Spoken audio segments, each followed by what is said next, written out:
Il n'y a pas de raison qu'Ousmane Sonko, maintenant qu'il est dans cette position forte, deuxième personnalité de l'État, il n'y a pas de raison, effectivement, je pense qu'il provoque une tension encore plus forte. Les députés ont fait leur choix, il n'y avait pas d'incertitude sur le résultat de cette élection à la tête de l'Assemblée nationale après la démission donc du titulaire précédent.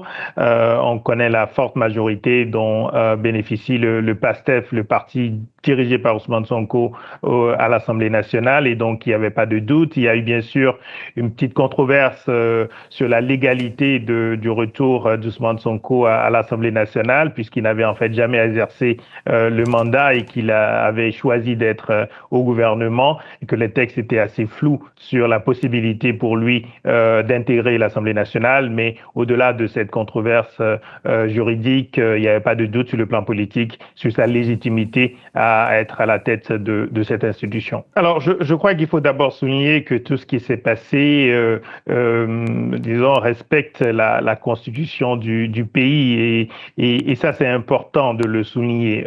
Il y a un respect des règles, et au fond, il y a une forme de clarification suite à l'arrivée d'Ousmane Sonko à la tête de l'Assemblée nationale. Il n'est plus sous l'autorité du président Bassirou Diomaye Faye, parce que l'Assemblée nationale est un pouvoir parlementaire indépendant.